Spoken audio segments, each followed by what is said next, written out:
नमस्कार दोस्तों, मैं टिक्स में आपका स्वागत है।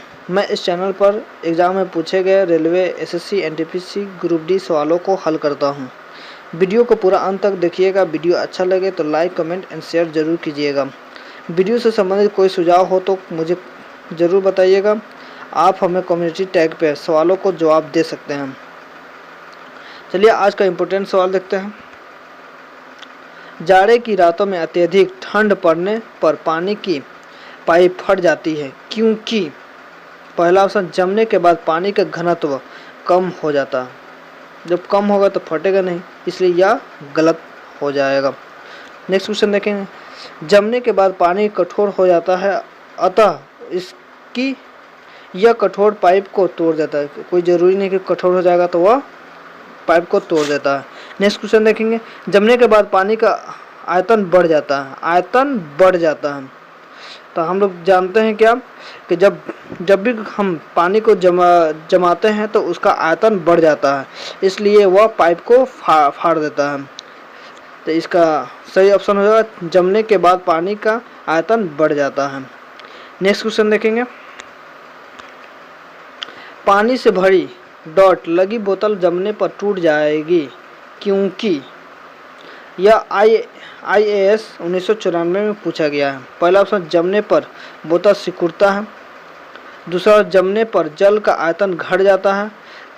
तीसरा ऑप्शन, जमने पर जल का आयतन बढ़ जाता है। चौथा ऑप्शन, कांच ऊष्मा का कुचालक होता है। इसका सही ऑप्शन क्या हो जाएगा? जमने पर जल का आयतन बढ़ जाता है। नेक्स्ट क्वेश्चन देखेंगे। जल के आयतन में क्या परिवर्तन होगा यदि तापमान 9 डिग्री सेल्सियस से गिराकर 3 डिग्री सेल्सियस कर दिया जाता है? यह PCS में 1997 में पूछा गया है। पहला ऑप्शन, आयतन में की परिवर्तन नहीं होगा। दूसरा ऑप्शन, आयतन अपने पहले बढ़ेगा और बाद में घटेगा। तो तीसरा ऑप्शन है, आयतन पहले घटेगा बाद में बढ़ेगा। हम जानते हैं पानी का 4 डिग्री सेल्सियस होता है, तो आयतन इसका 4 डिग्री सेल्सियस जब भी आयतन होगा तो पहले वह घटेगा उसके बाद बढ़ेगा। इसका सही ऑप्शन होगा, आयतन पहले घटेगा बाद में बढ़ेगा। नेक्स्ट क्वेश्चन देखेंगे। एक झील में तैरने वाली इस्पात की नाव के लिए नाव द्वारा विस्थापित पानी का भार कितना होगा? ये NDA 2011 में पूछा गया है। पहला ऑप्शन, नाव के भार में कम। दूसरा, नाव के भार से ज़्यादा होगा। तीसरा ऑप्शन, नाव के उस भाग के भार के बराबर जो झील के पानी की सतह के नीचे है। तो इसका सही ऑप्शन 3 नंबर हो जाएगा, यानी नाव के उस भाग के भार के बराबर जो झील के पानी की सतह के नीचे है। नेक्स्ट क्वेश्चन देखेंगे। किसी कालीन की सफाई के लिए यदि उससे छड़ी पीटा जाए तो उसमें कौन सा नियम लागू होगा? ये SSC 2011 में पूछा गया है।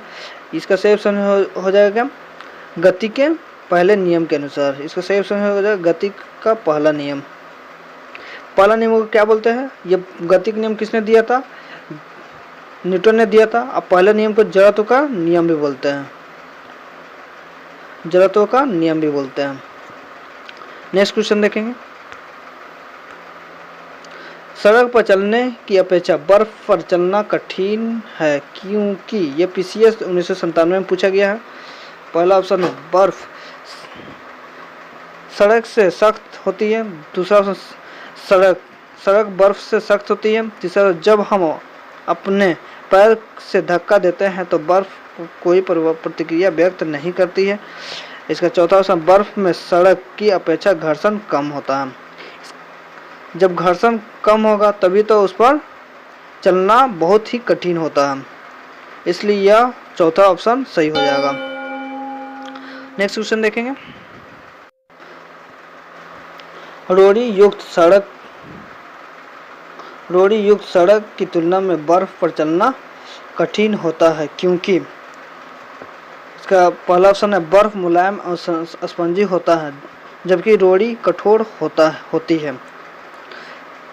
दूसरा ऑप्शन, पैर तथा बर्फ के मध्य घर्षण बल रोड़ी एवं पैर के मध्य घर्षण बल की तुलना में कम होता है। तो इसका सही ऑप्शन हो जाएगा 2, पैर तथा बर्फ के मध्य घर्षण बल रोड़ी एवं पैर के मध्य घर्षण बल की तुलना में कम होता है। नेक्स्ट क्वेश्चन देखेंगे, लकड़ी के सिलेंडर कार पात्र को खींचने की जगह लुढ़कना आसान होता है क्योंकि पहला ऑप्शन है, जब उससे खींचा जाता है तो वस्तु का भार कार्यकारी भार होता है। दूसरा ऑप्शन, लुढ़कना अवस्था घर्षण बल फिसलन अवस्था के घर्षण बल की तुलना में बहुत कम होता है।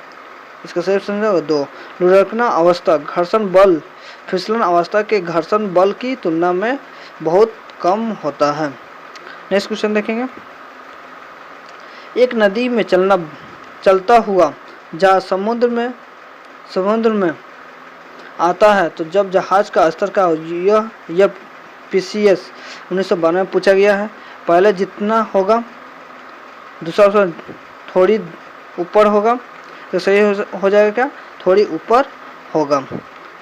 नेक्स्ट क्वेश्चन देखेंगे,